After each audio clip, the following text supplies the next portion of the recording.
Okay, so we're going to move on with the pocket in this video.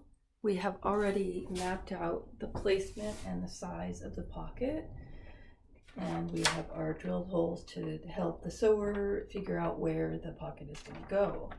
So we're going to transfer next that pocket shape onto another piece of paper for making a pattern. And a piece of paper here.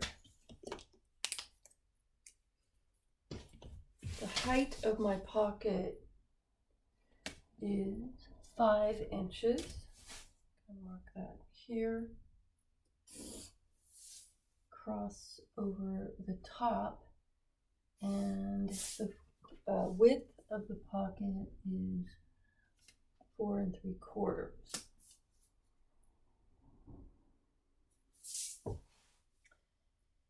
Now, 4 3/4. When I did the pocket on the placement, it's less important that the drawing is perfect on there than it is for the pattern. I needed it for the drill holes, but now I want to make sure the pattern is perfectly correct. When I'm not using grid paper, dot paper, I measure over to make sure it's the same. 4 3/4, 4 3/4, and then connect this. And then I'll measure down 4 5. Oops, what did I say? 5, right? 5. Here. And here. And then I'm going to curve the bottom corners of this pocket. So this is the finished pocket. It's going to have some curves. Now this curve choice is your choice. You can make it more curved if you want. Forgot something important here. When you're doing a curved pocket, it's better to do it on half because it's impossible to mimic that curve on the other side perfectly. So sorry about that. Let's see. So 4 3/4. Just fold it. See it on the other side. I am really missing my dot paper. Yeah, I can't see it on the other side. 4 3/4, 2 3/8.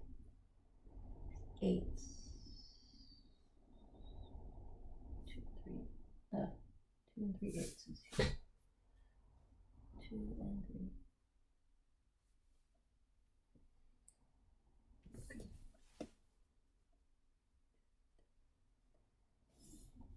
Okay, so I'm going to get rid of this. One side of these is going to be the fold of the pocket. Make it this side. And then on the bottom, I'll have a curve. Again, you can choose how curvy you want to be.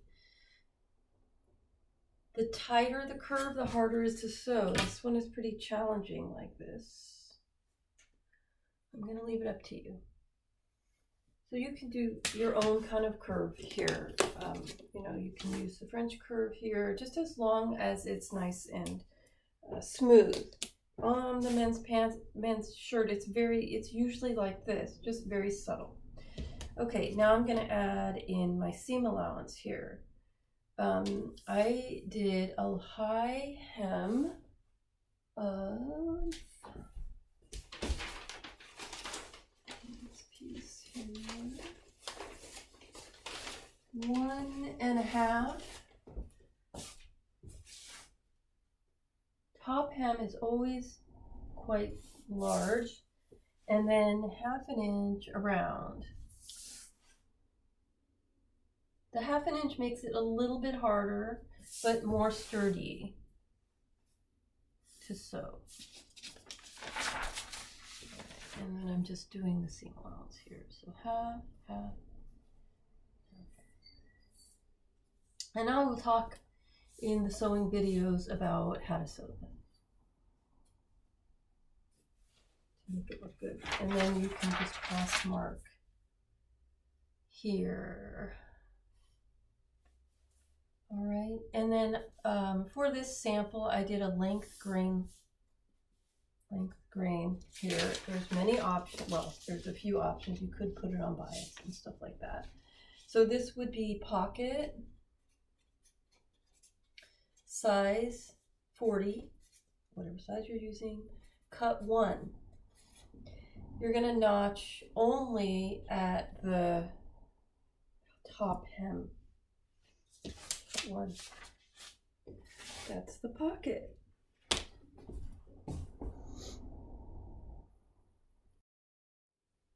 Let's move on to the collar. I've pulled out my original slopers here, and I'm going to measure the neckline to get the measurements for the collar. So I'm going to start with the back. I'm measuring it on a curve, and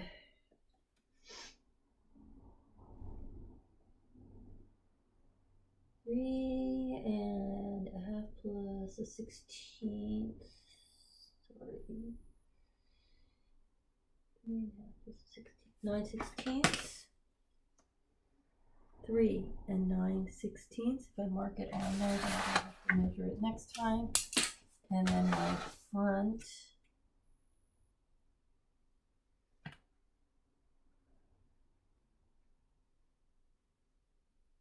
Four and 7/8. 4 and 7/8.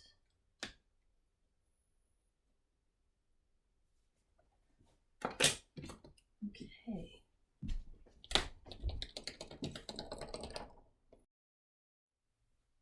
Okay.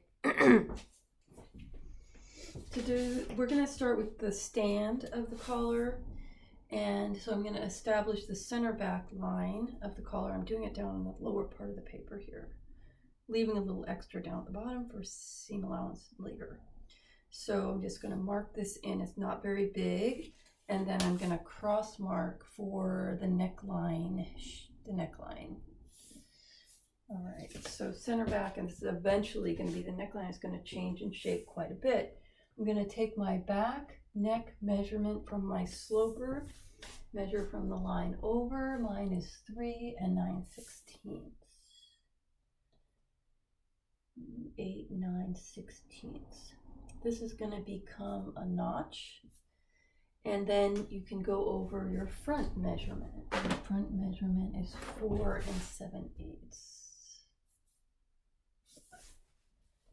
Measuring from the little mark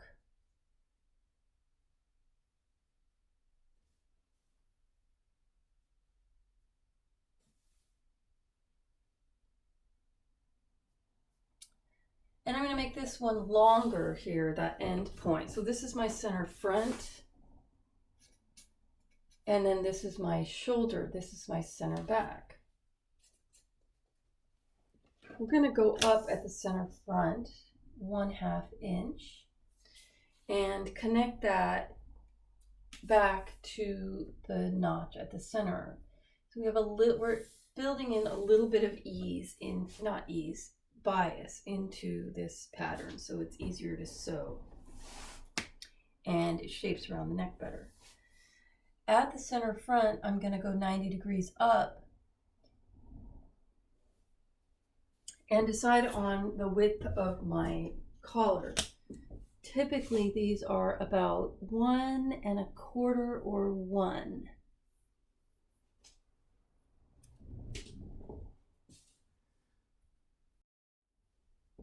And I'm going to draw the upper line parallel to the new line that I created, the new neckline. So I'm going to mark this out. I don't need that anymore. I don't need that anymore. I'm going to make it 1 1/4. So straight up until the notch, and then I'm going to angle it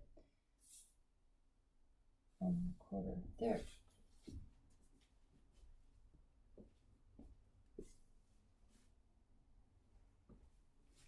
And then we can curve out the front. Oops, no, I have something else to do here. I'm going to clean up this. I tend to do this very angular, so I'm just going to round this out a little bit here. It's a tiny, tiny bit. Round this out a little bit here so that it's smooth. We're going to add an extension then. On the front pattern that we drew, that we already completed, we added an extension for the buttons and buttonholes that is 3/4 of an inch. I'm going to go ahead and add that here, parallel.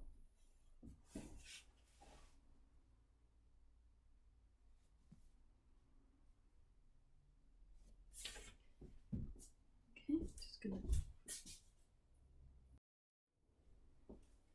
Now I'm going to round out the top of that corner, just clean that off a little bit. That goes away, and I don't need that anymore. All right, so in my notches that I'm going to need here for the band, take note of what is the neckline. In fact, this can get so confusing, you might want to just mark it. Neckline. But your notches are also going to tell you what is neckline and what's not neckline. The neckline is going to have the most notches. At the center back, 1/4 inch away from the fold, this would be a fold, is going to be a notch. We've already established the shoulder notch. This is going to be the original shoulder notch, not how it moves. So it's where we have a notch. It's going to be notch to notch, not where there's a seam. We're also going to have a notch at the original center front, which will match up with what we have on our pattern, which is notched.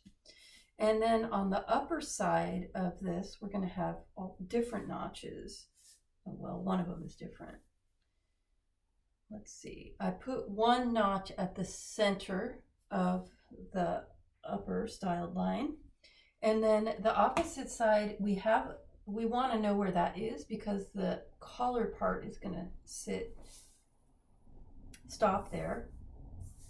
But to accommodate the tie, we're going to back that off by 1/8 of an inch. So it's close, but not quite on the upper notch. And I'll just show you this. Now you're not going to see that 1/8 inch here because it's sewn in, but this is what that looks like. So here's where you would sew in this upper collar part.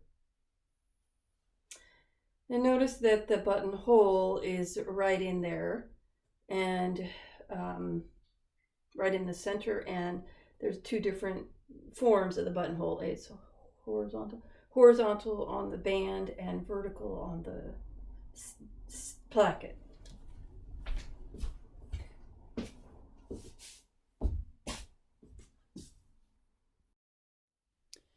Okay, and then I am going to mark in this buttonhole.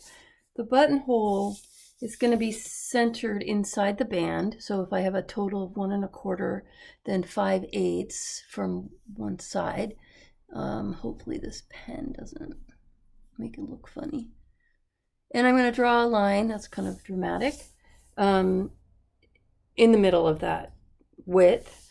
It's going to start 1/8 inch over that line that we drew, the center line, and it comes back either from that line, the size of the button, or it's the whole thing is the size of the button plus 1/8.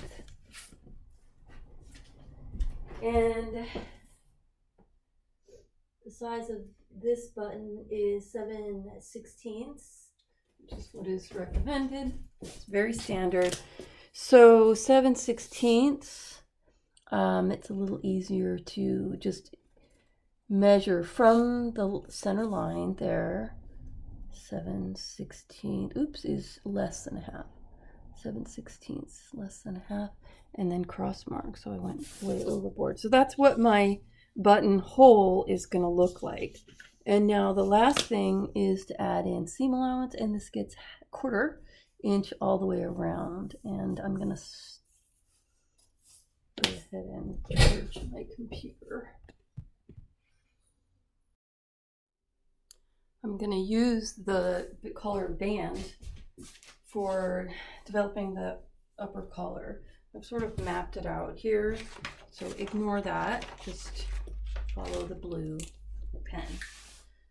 So I'm going to draw some guidelines here. The first one is going to come from the center back. Using the center back of your band, bring that line up, sort of above it. You're going to bring, again, the line of the notch, the shoulder intersection, above as well. I'm wondering why at this weird angle here.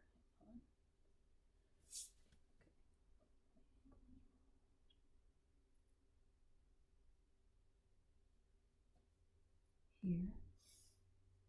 And then also at the center front, and I need a guideline here. I am matching the neckline here, notch, and I'm going to bring that up there. So again, I'm just going to note, I'm using the bottom line here, lower notch. Okay, and then I'm going to establish a base.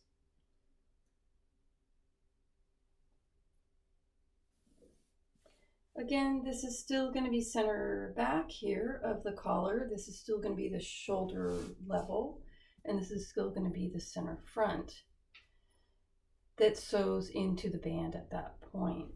I'm going to go up 3/4 of an inch inside the pattern, and that's going to get drawn directly across until the shoulder line. And then I'm going to draw from there down to the center front point. This is going to get curved out a little bit, just this little section here. Curved in a little bit. At the middle, I'm going to draw a little mark that's an 1/8 inch in, and that's going to help to curve this a little bit. So match from the center front to the little mark to the shoulder line again. A little bit of a curve, and now we don't need this anymore. We don't need this anymore or this anymore. The height of the collar needs to incorporate the band. It's going to cover up the band. So measuring down, just a little pencil mark here, the height of the band, or I should go up because I have room to go there. The height of my band was 1 1/4. And then I'm adding in what is called turn of cloth, a little bit of extra fabric to make sure that when you wear this, as you move around and everything, that that collar piece is gonna cover up the neckline of the band with all the extra fabric in there and all that. So there's a variable amount depending on the type of fabric that you have, that you're using. And I did 1/2 inch, and they gave a recommendation of between 1/2 and 3/4 depending on the type of fabric. So 1/2 inch if it's a sort of a broadcloth type of regular fabric. So my full height then is 1 3/4. And I'm going to draw that straight across and extend it past my graph so far. This is going to be the styled edge. This is the edge that sews into the band. And now we're going to do a little, the little point. The point is, again, a variable amount. What did I do? Oh, I did 1 1/4. You could do 1 1/2, depends on style trends. You know, sometimes collars get really long and pointy. So from here, I'm just going to say 1 1/4 out, but I'm also going to go up 1/4. So the end point that I'm going to reach is right here, out and up a little bit. And then again, you can curve that this way, I think. From the shoulder area to the end of that curve,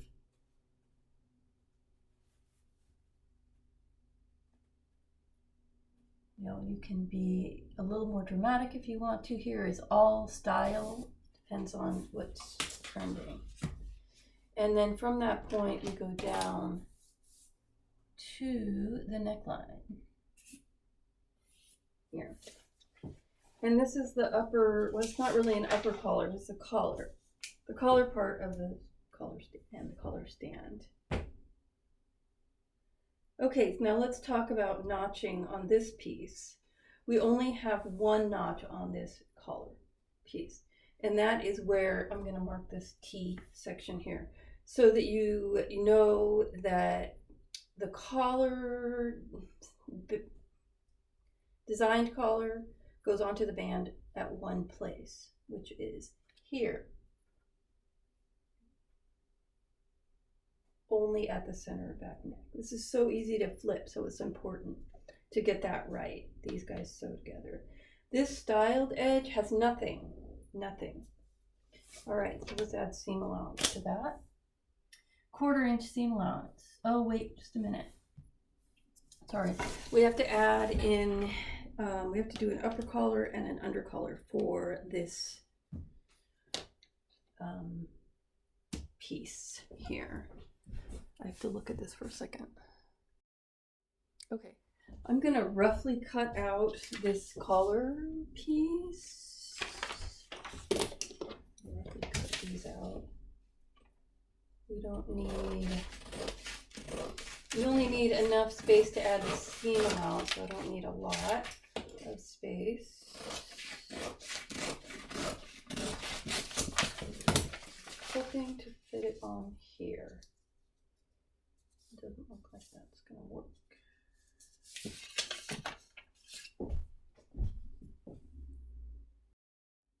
Okay, I'm going to trace this collar piece right here. Just use some little weights. And remember that it's just this.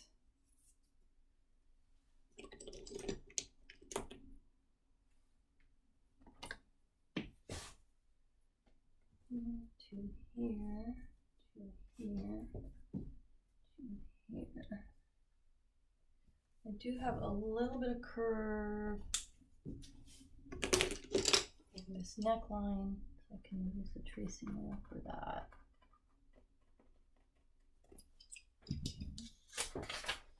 And then draw that in. I'm not done with that one.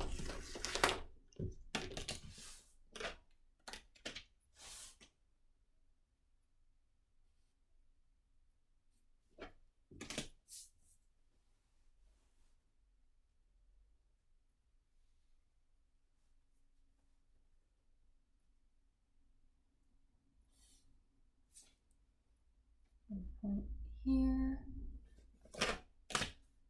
to here, and then these are curves. This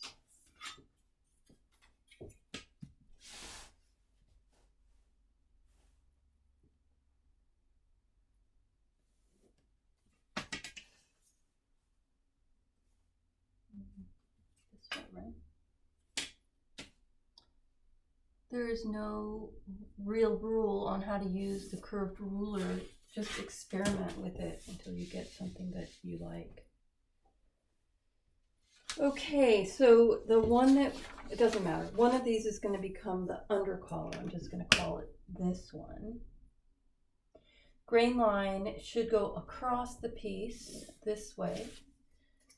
It is on fold as well as the band. Fold. The grain line for the band also goes across the piece.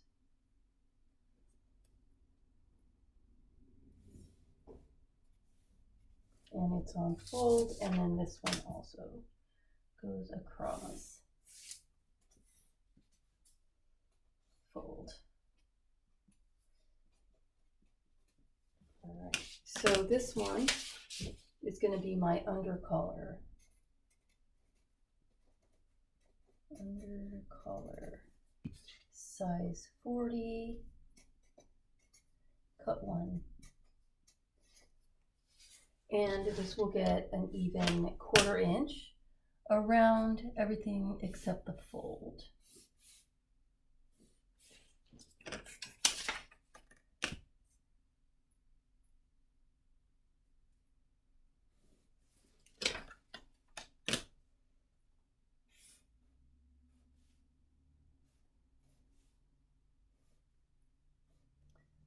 Okay, and you want to try to end up with 90-degree corners.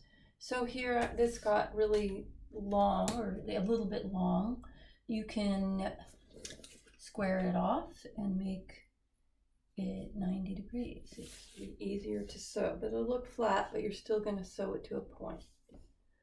That's my under collar, cut 1.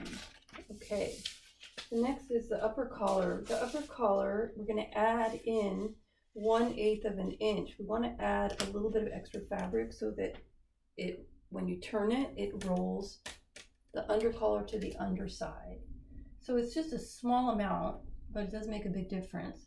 It's going to get 1/8 of an inch bigger all along the top edge. This is not seam allowance. Nothing at the center back, and then it tapers down to nothing at the point, the neckline point there. Okay, so nothing. Now this is the new pattern piece. So we're going to add 1/4 inch seam allowance on top of that.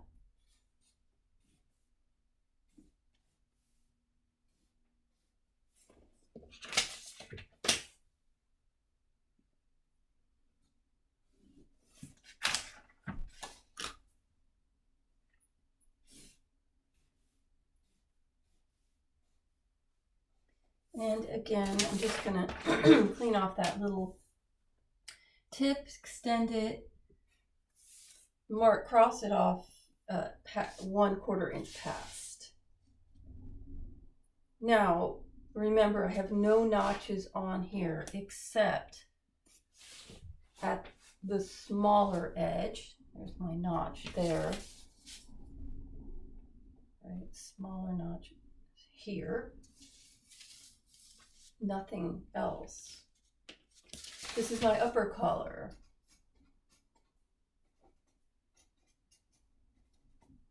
Size 40.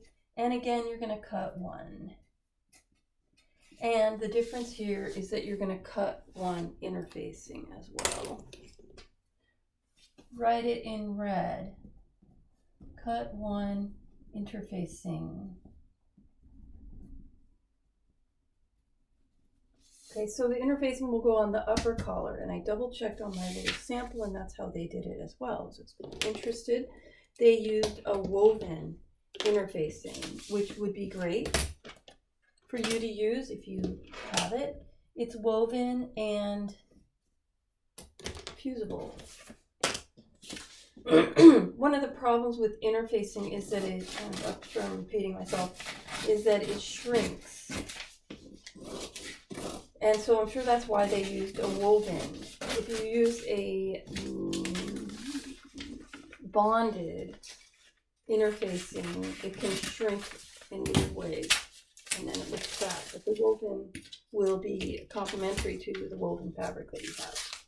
All right, the last thing here is this band.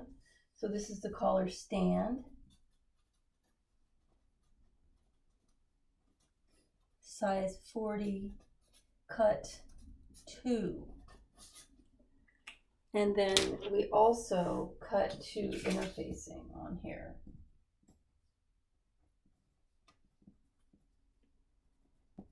Interfacing, as I always just shorten that, but I really shouldn't. Interfacing.